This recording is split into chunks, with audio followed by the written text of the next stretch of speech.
در قسمت 24 مسیر افلر با مامان بزرگ مهربانی هم مسیر شدیم. هوای ابری و مه‌آلود رازآمیزی رو شاهد بودیم. از بین کلی درختان زیبای پاییزی رد شدیم. حدود 1 ساعت از مسیر توربین‌های بادی عبور کردیم. از روی سنگ‌های لیز و صخره‌های سرسری مسیر طولانی رو رفتیم پایین تا به روستای آقچاشهیر رسیدیم.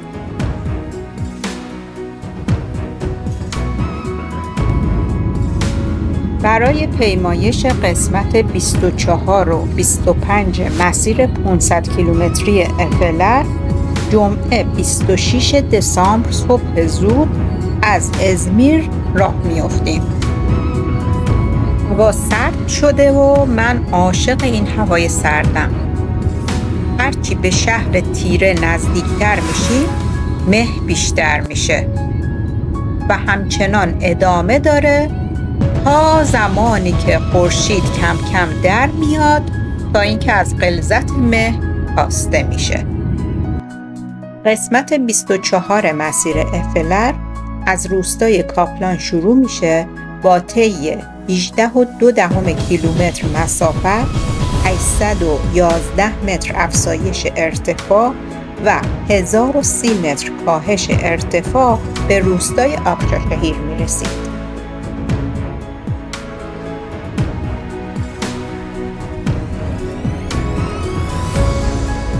ساعت 9 نشده رسیدیم به شهر تیره. باید بریم روستای کاپلان که اتوبوس نداره. در نتیجه با تاکسی میریم. از شهر تیره تا روستای کاپلان جیپ رو به بالاست.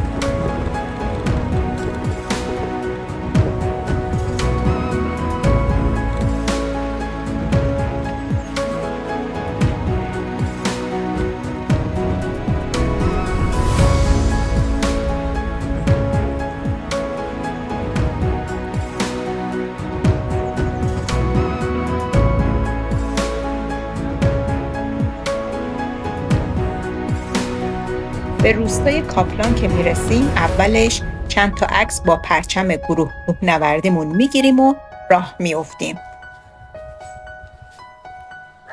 اگه هنوز ویدیوی 1 از سری مجموعه افلر رو ندیدید توصیه میکنم که اون ویدیو رو ببینید که بدونید مسیر 500 کیلومتری فرهنگی افلر کجاست، چگونه و چرا طراحی شده.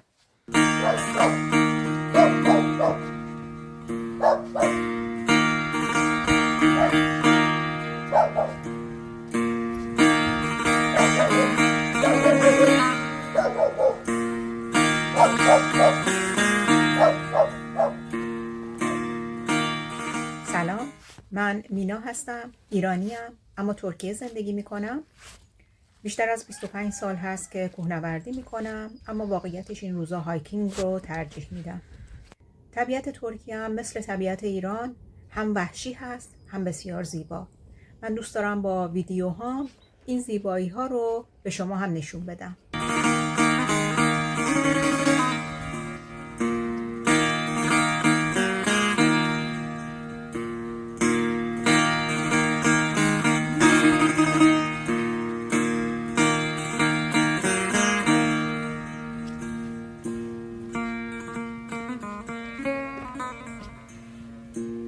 ساعت 8:40 از کاپلان راه افتادیم.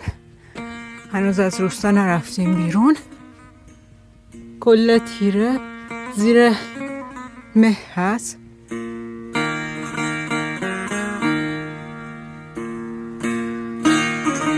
کل مسیرم که میمدیم مه غلیظی بود.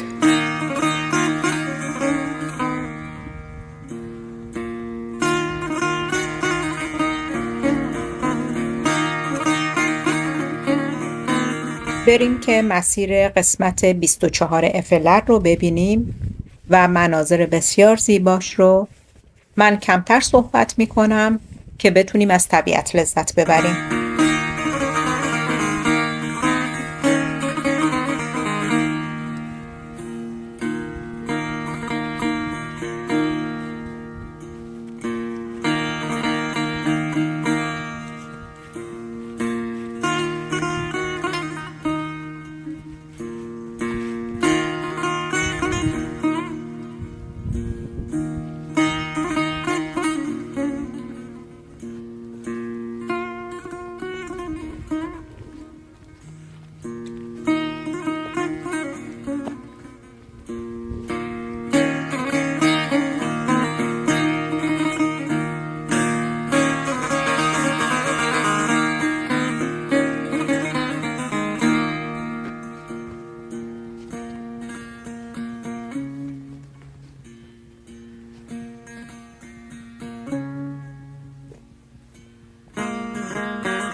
مناظر پاییزی، البته دیگه تا پاییزش داره تموم میشه. واقعا این منطقه خوشگله.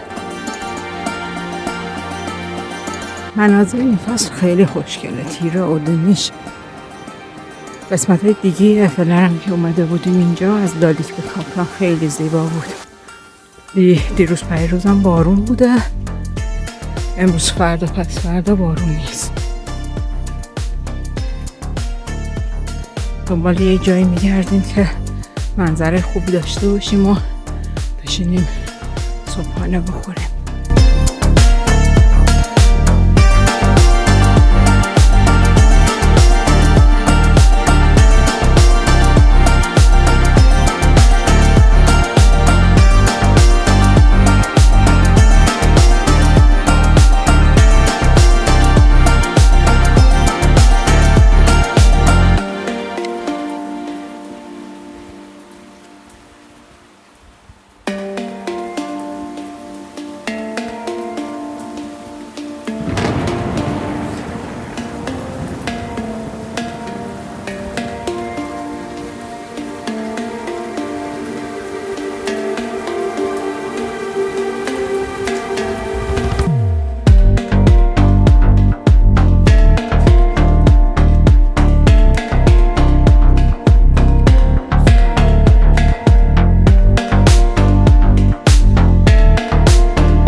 از یه دامداری داریم عبور میکنیم.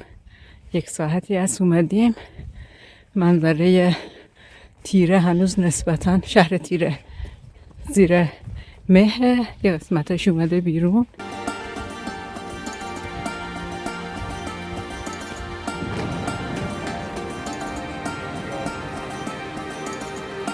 این دامداری رو که دیدیم مسیر مستقیم رو این درخت روبرویی باید نشانه می داشت که نداره، اما اینجا باید یعنی رو این سنگ نشانه داره، اما اگه کسی ندونه ممکن همون مسیر قبلی رو بره. ما اینجا هم بابا گذاشتیم که کسی اون مسیر رو نره. اینجا باید دور زد دیگه، نشانه ها هست.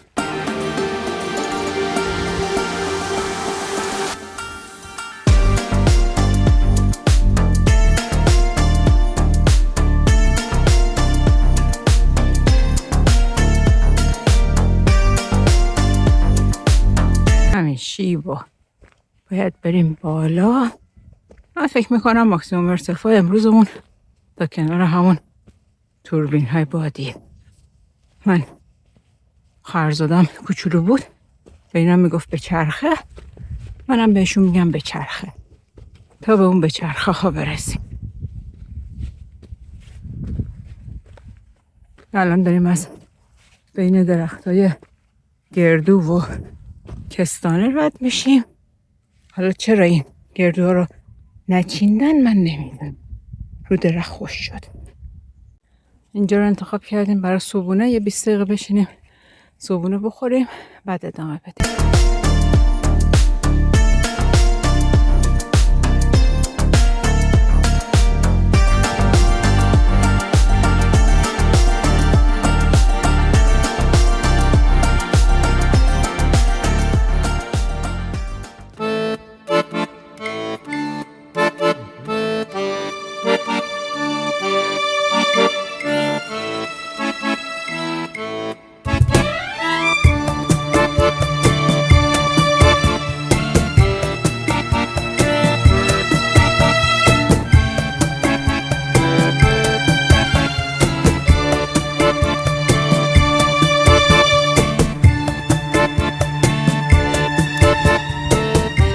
که 2 تا دوستم پیدا کردیم از موقع صبحونمون.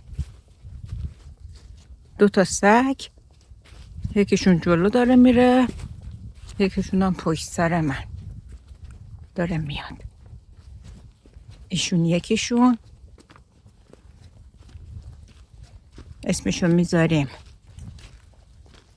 کارا کوپک، اسم ایشونم میذاریم بیاز کوپک.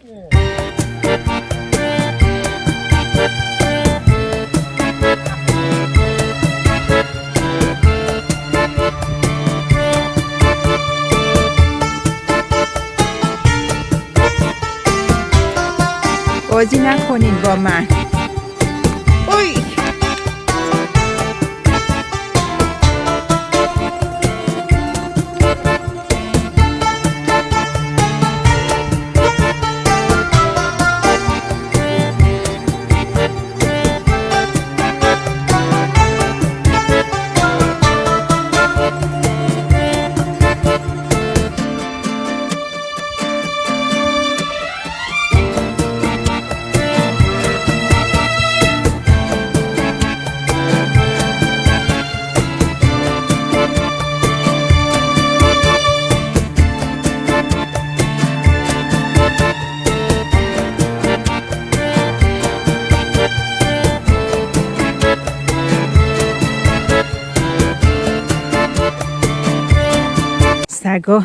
سنگا حسابی سرن، مواظب باشین سر نخورین. من یک بار نقش زمین شدم، سر خوردم. خب این 2 تا سگا برای این گله بودن که صبحونه رو اومدن پیش ما.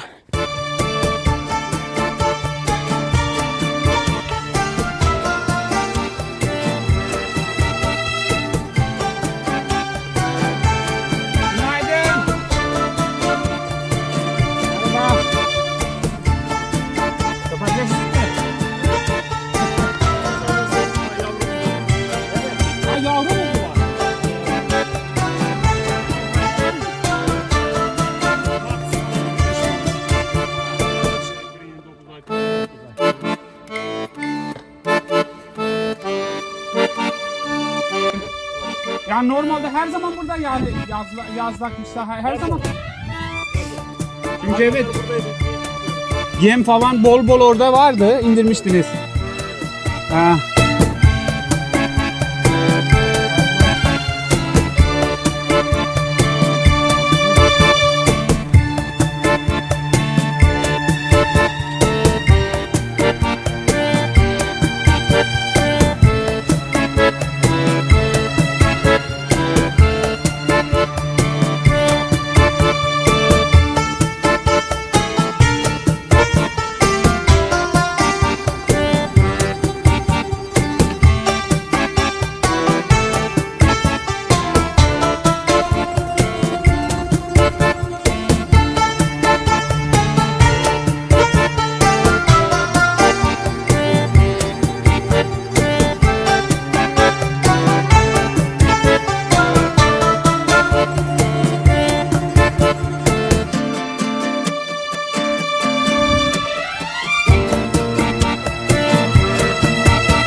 اصلا مسیر صاف میشه. فکر میکنم یه 10 دقیقه اینجوری راه میریم، یعنی بالا پایین نداریم.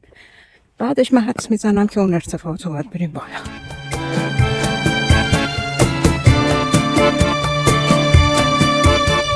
صحرای اینجا خیلی زیباست. اول نور آفتاب نمیافته اما واقعا دیدنیه. اشاره ها هم یه قسمتاش پاک شده. به نظرم اینجا خوبه که اشاره ها رو از نو بذارن. منم که همیشه حاضرم برای کمک.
این خونه رو که دیدین یه ذره جلوتر اینجا نشانه هست که رنگش رفته و جلوتر بازی زبدره. حالا اینجا هم پرچین گذاشتن یه طوری که اصلا آدم فکر نمی‌کنه اینجا راه باشه، ولی کن بقیه مسیر از اینجاست. اینو باید دقت کنین، این قسمت رو ببینید. مسیر دقیقاً پشت این پرچینا بود، یعنی اصلا به نظر نمیاد که اینجا راه باشه. اینو باید خیلی دقت بکنید. و این خونه هم نشانش دیگه دقیقاً کنار این خونه.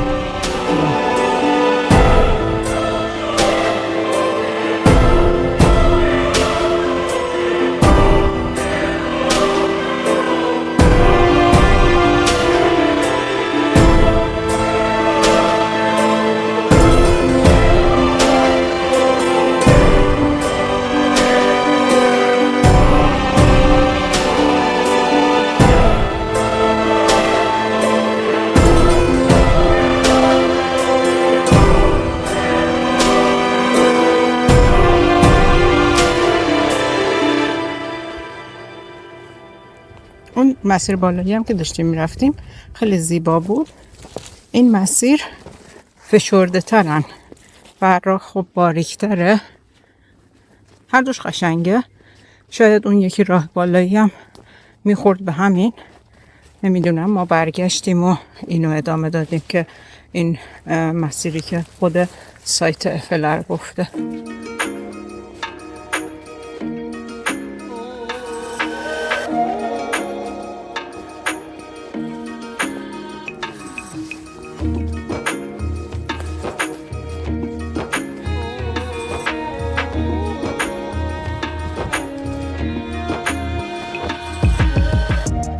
قسمت 24 مسیر افلر خیلی زیباست، خیلی زیباست. امروز حالا شانسمونم هوا خیلی خوبه.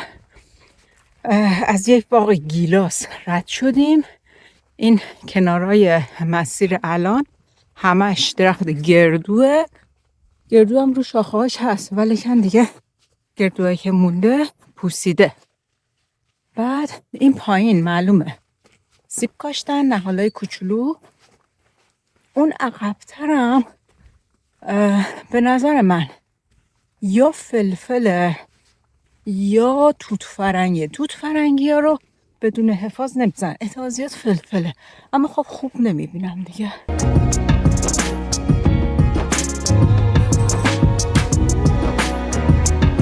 اینا هم که لوبیا بوده، لوبیا سبز. لا فصلش تمام شده دیگه.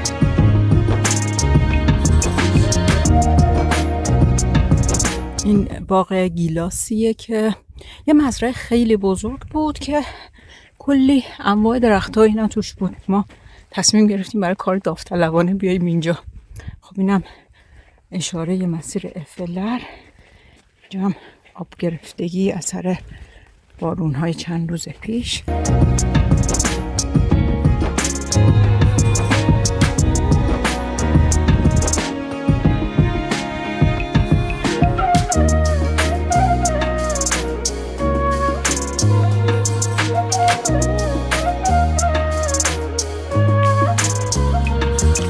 درخت گردو چند تا روش مونده بود.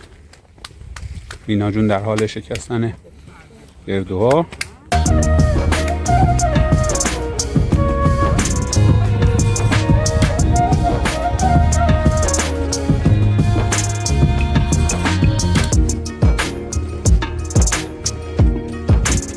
من که نمیفهمم اینا چرا گردوهاشون رو نمیچینن.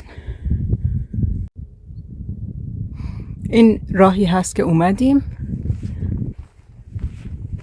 باغ‌های بی‌نظیر اینجاست، یعنی فوق‌العاده‌ان این باغ‌ها، زیباتر، تمیز.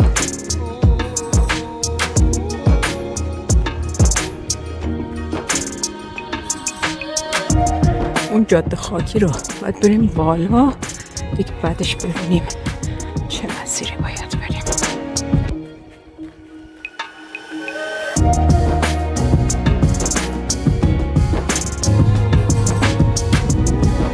اینجا یکی از بالاترین نقاطی هستیم که ازش شهر تیره انقدر خوب دیده میشه.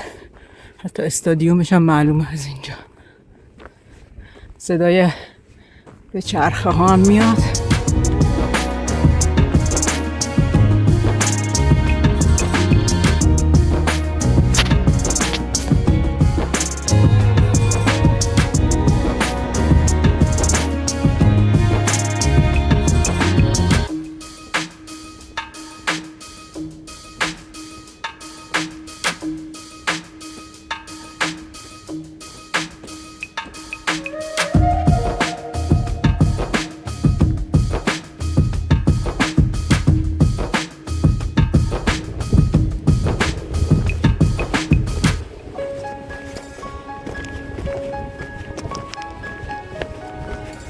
این قسمت مسیر رو ما دوست نداشتیم، اگرچه که منظره‌ای که از تیره نشون میده خب از بالا خیلی قشنگه، اما خب این که از مسیر این به چرخه ها داریم از کنار اینا رد میشیم، من فکر میکنم نه برای سلامتی خوبه نه منظرش خوبه. ولی که روبرویی هم باید بریم بالا دیگه، بعدش ببینیم مسیر چطوریه دوباره. الان ساعت 1:10 است. این اولین نشانه است که بعد از این توربینای بادی ما دیدیم با این ترک جدیدی که رو سایت افلر هست. اون تمام مدتی که داشتیم از مسیر توربین ها میمدیم اصلا نشانه نبود و مسیر قبلیش هم من میدونم که از توی جنگل راه پایین این توربین های بادی هست که خب به نظر من خیلی قشنگ تره. ما اصلا این مسیر جدید رو دوست نداشتیم. اینجا دیگه علامت ها هست. از این مسیری که اومدیم بالاخره افتادیم تو مسیر قبلی فلر. گفتیم بیایم یه استراحتی بکنیم.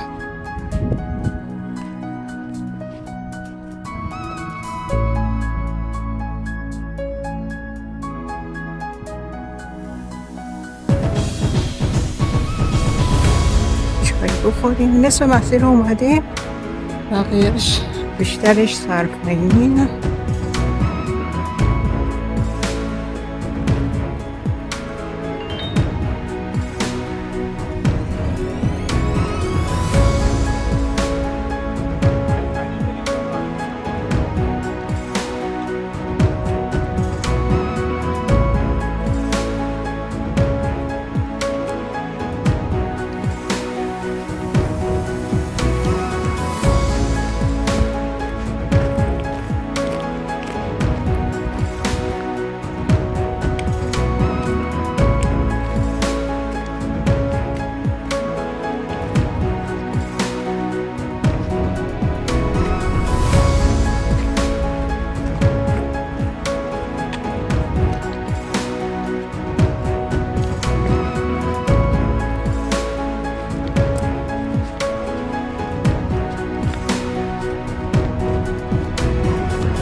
یه 10 دقیقه یک رو بی استراحت کرد و ادامه میدیم مسیر رو.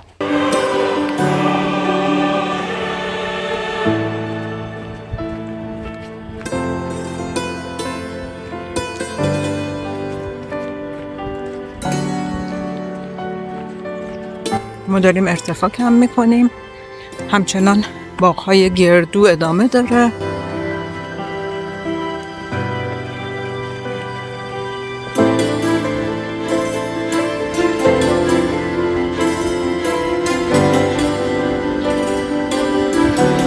الان تو سایه این یه مقدارم هوا سرده، سایهش سرده. درخت همه گردو هن. حالا البته به غیر از اون تبریزی وسط.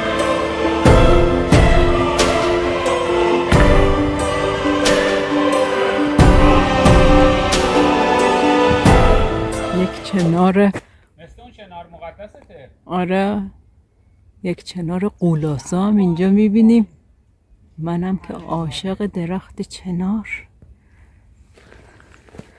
چند سالشه خدا داند.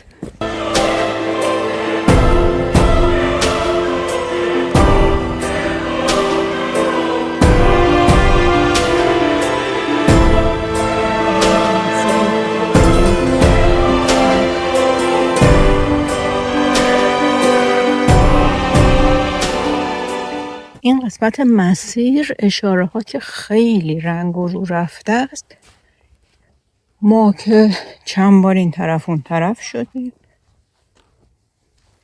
اما خب نزدیک این خونه باید خیلی دقت کرد که از مسیر اصلی خیلی دور نشیم.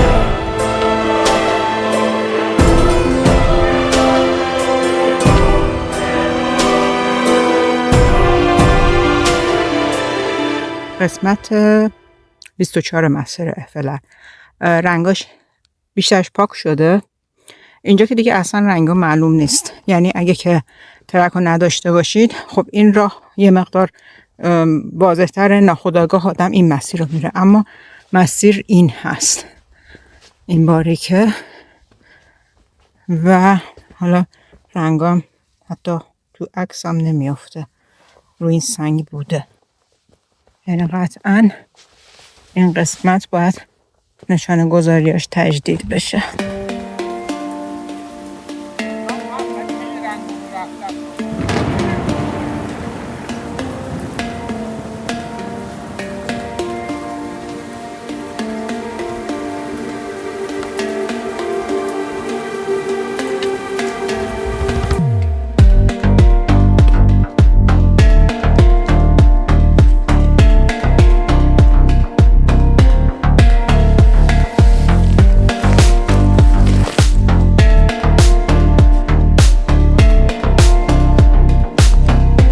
آره چوبارم باید خیلی احتیاط کرد.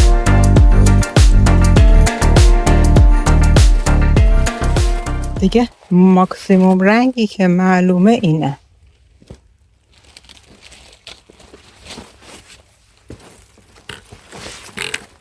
اگه هوا مه اینا باشه که اصلا قسمت 24 نمیشه رو اشاره ها حساب کرد، چون معلوم نمیشه که.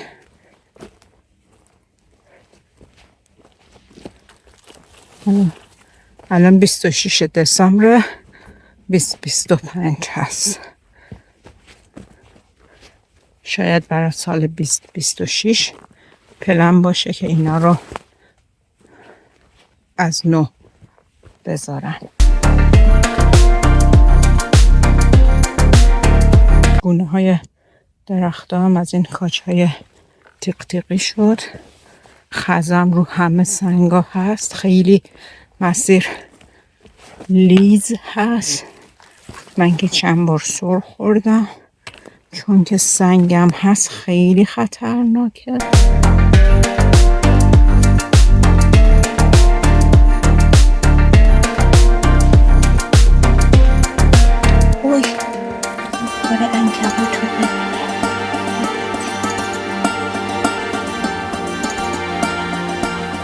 این قسمت خیلی زیباست، فقط این که اشاره ها اگه که خوب بود خیلی بیشتر مسیر دلنشین میشد، اما دائم باید چک بکنیم یه موقع مسیر اشتباه نریم.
اینجا رنگاش رفته، اصلا واضح نیست.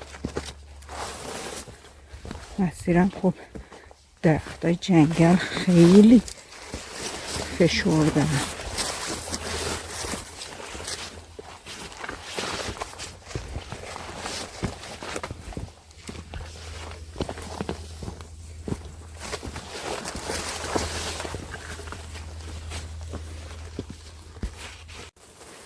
این قسمت مسیر که اصلا واقعا عجیب در هم تنیده است، رد شدن خیلی سخته.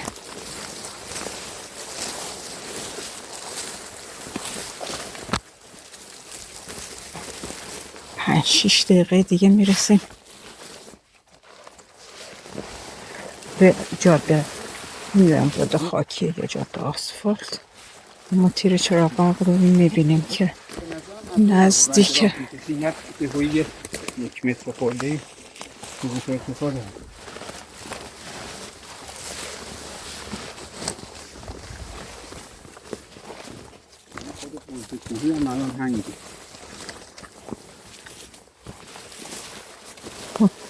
رستگار شدیم، رسیدیم به یه جاده بازتر و اشاره‌ای که زمانی اشاره بوده.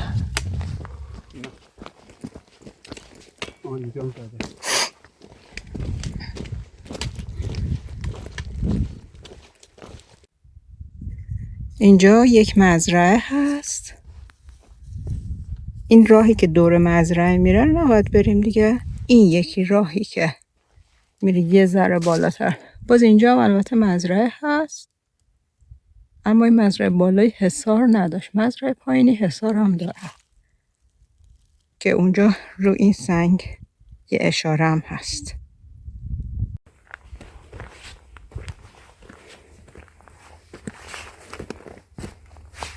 بفرما انارتون رو بگیرین. اگه اتفاقی واسه من افتاد لاغر انار رو داشت. انار توریش نشه.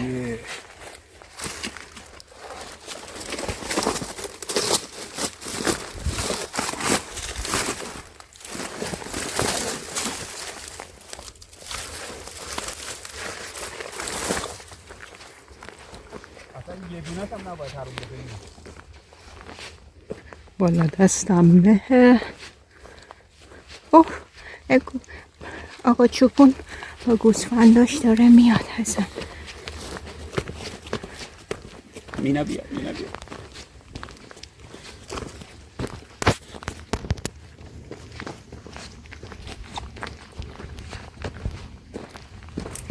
مینا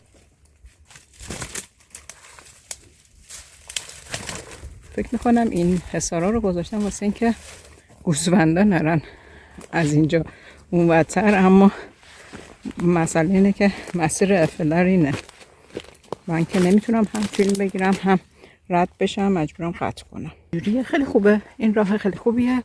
یه قسمتایش درختای تمشک مسیر رو گرفته بودن، خیلی فشرده، بقیهش که خوبه.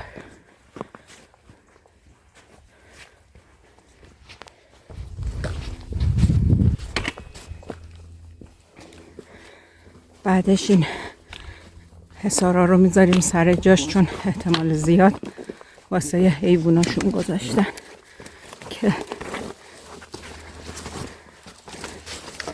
از یه منطقه این ور اون ورتر نرن.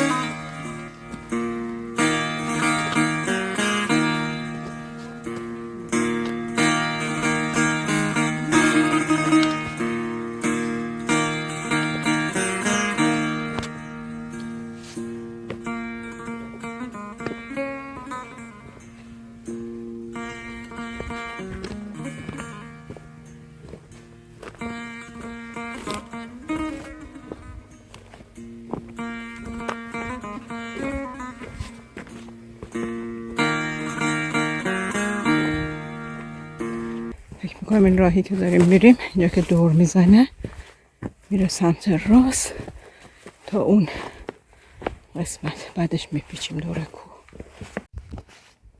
خب مسیر کاملا واضحه، همینجور ادامه داره.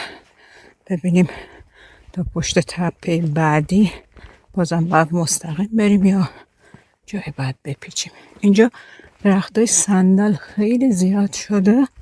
درختای صندل یه میوهی دارن قرمز و همین تونالیته رنگ زرد، یه مقدار شبیه میوه کریسمسن. یعنی اگه که ندونین، اما درخت صندل شاخه هاش یه فرم خاصی داره و رنگش کاملا مشخصه.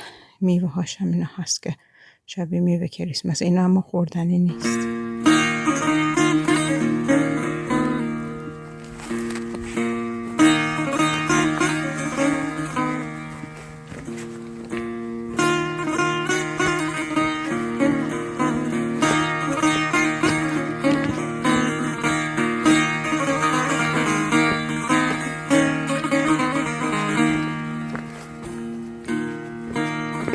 مسیر حدود 1 ساعت هست که همین شکلیه و به ظاهر راحته، اما اصلا راحت نیست، چون که خیلی سنگه و دائم پای آدم باید مواظب باشیم که پیچ نخوره یا سر نخوریم رو سنگا.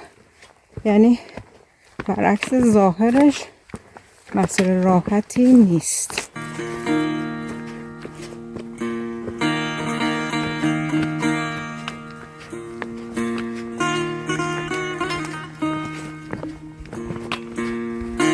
جالبه، هم از این کاج سوزنی ها هست، هم صندل کنارش. این هم درخت صندل بزرگ.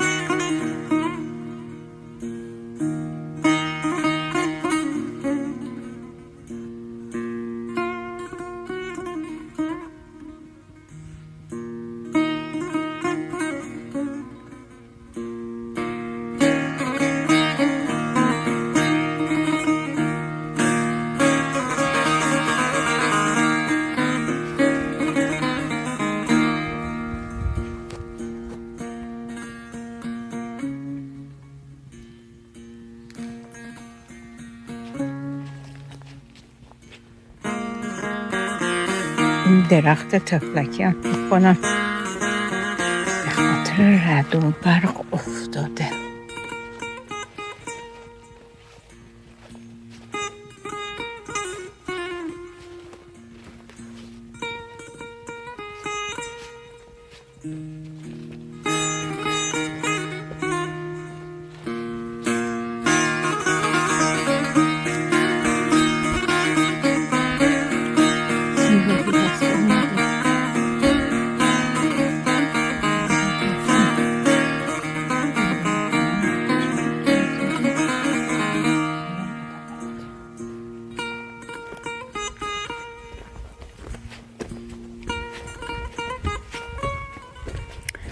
بکنم یه جا باید بیستیم برای نهار، چون که من که خیلی گرسنمه،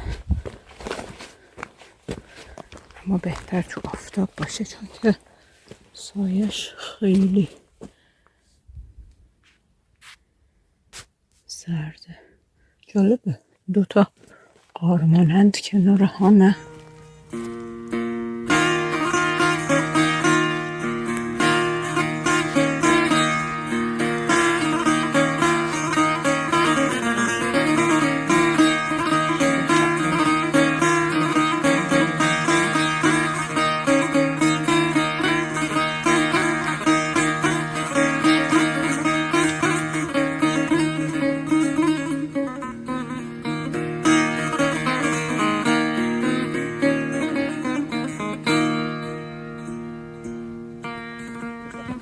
ساعت 4:10 هست. مسیر به ظاهر خوب و به باطن سخته، به خاطر اینکه سنگ و برگ و سر و تنها جای شکرش باقیه که اشاره های مسیر یه مقدار معلومه اینجا دیگه. یه قسمتی بود که اصلا همه اشاره ها پاک شده بود.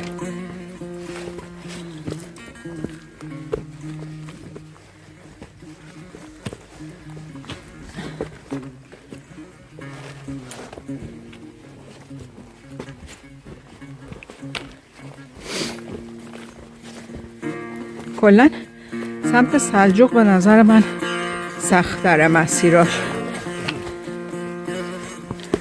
مثل آنتالیا ها که اصلا بهش نمیخوره کوه چیز داشته باشه. آره این درخت صندل رو باش عکس بگیریم حسن. با اینکه اینقدر خیس مسیر رو این همه خزه بسته همه جا، ما تا اینجا چشمه آب ندیدیم. یعنی به نظر تا آقچاشهیر چشمه آبی وجود نداشته باشه. حالا میبینیم بقیه مسیر رو.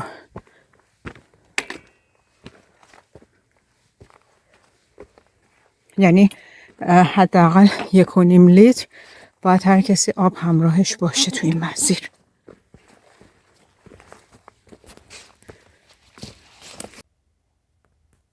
حدس میزنم که اون آقچاشهیر رو باشه. ما 5 کیلومتر داریم تا اونجا.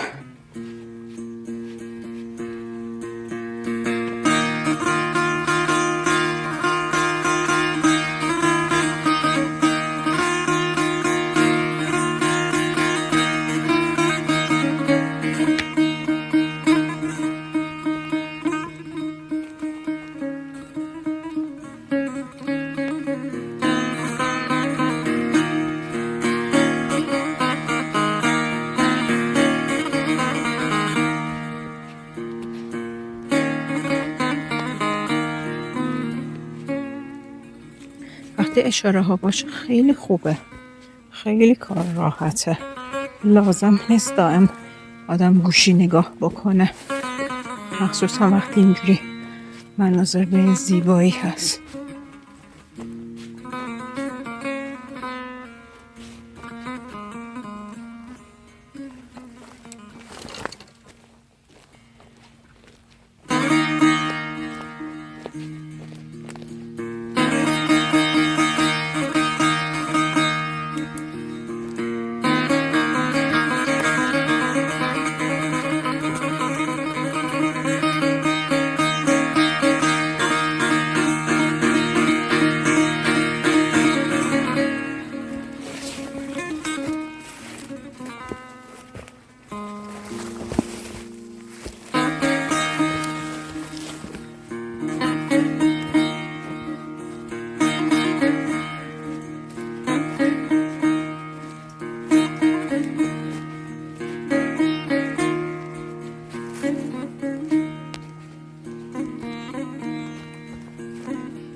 همه جا خیسه.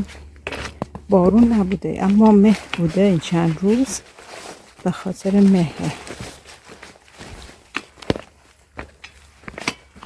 برگا رو ببینیم.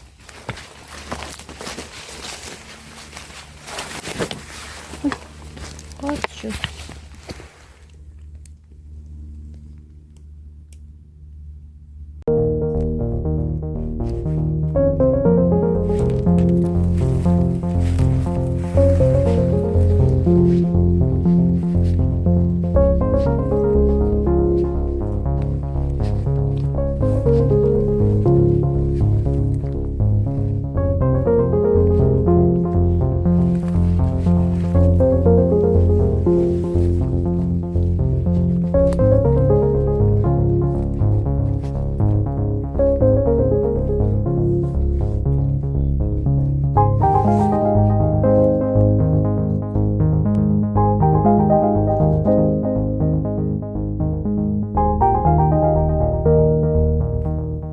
مسیر دائم سنگیه، خیلی احتیاط میخواد با اینکه سرپایینی هست و من عاشق سرپایینی هم، همیشه سربالایی برام سخت بوده، نفس میافتم.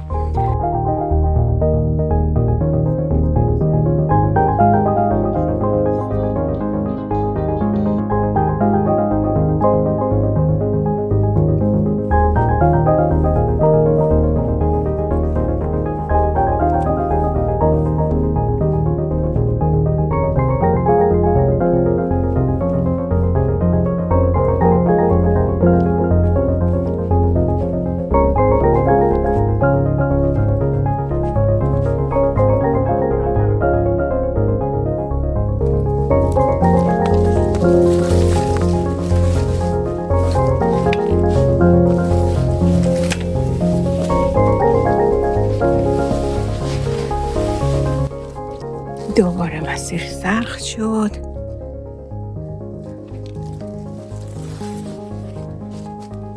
همین که فشرده باشه، همین که علامت ها خیلی مشخص نباشه خیلی سخته، چون دائم باید گوشی رو نگاه کرد.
جنگل های بلوط هستیم، حسابی فشرده است.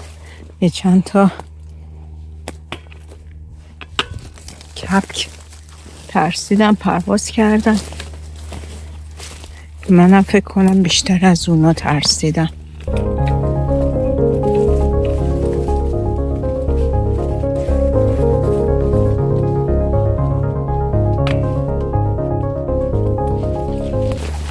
بهمون گفتن که این منطقه گرگ هم داره و مثلا حتی تا 50 تا گوسفنداشونو متاسفانه از دست دادن سر این جریان. حالا از بودی که من خوشحالم که طبیعت هنوز حیوانات وحشی داشته باشه.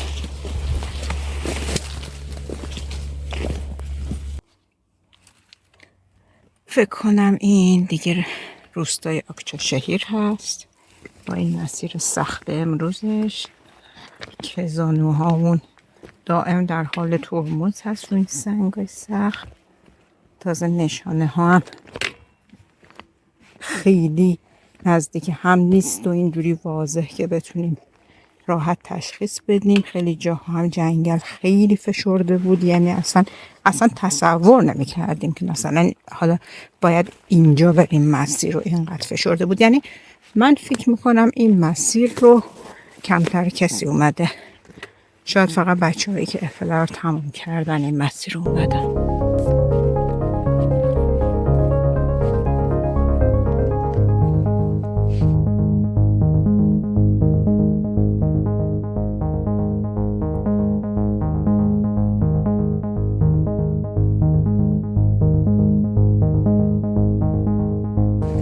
دیگه بعد از ساعت‌ها بوش واکینگ رسیدیم به یک جاده عادی.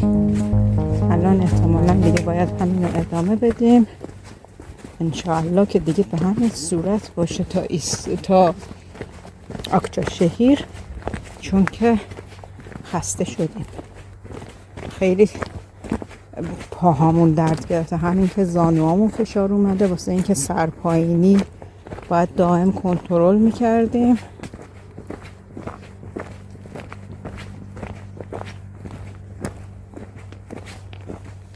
چقدر اون منظره روبرو خوشگله.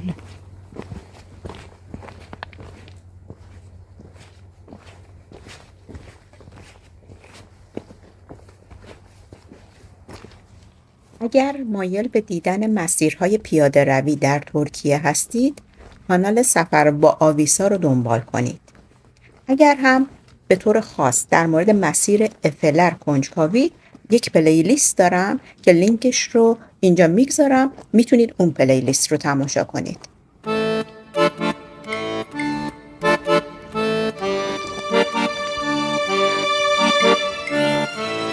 ممنونم ازتون که با من تا آقچاشهیر اومدید.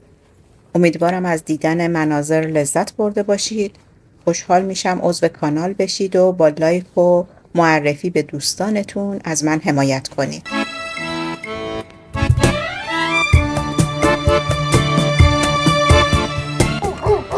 دیگه خیلی نزدیک روستاییم. صدای سگای روستا هم در اومده که یه غریبه داره میاد. درخت رو هم پاییزیان و خیلی خوشگله.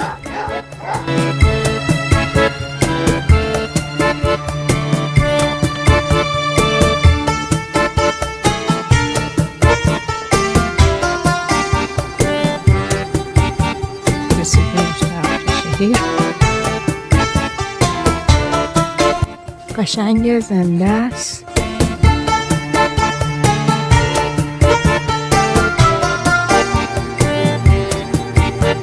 ما یه جای رو رزرو کردیم، یه رستورانی هست، دیرمن رستوران، که انگار کلبه داره.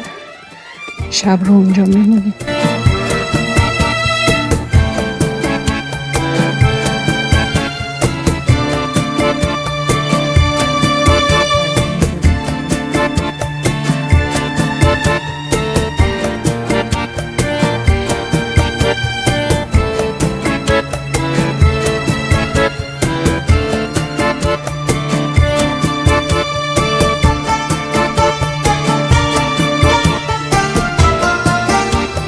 اینجا همون آسیاب قدیمی بوده که عکسای اینا اینجا هست و روش این رستوران رو زدن. ما اومدیم این رستوران دیرمن، هنوز اتاقمون حاضر نیست، ما هم خسته.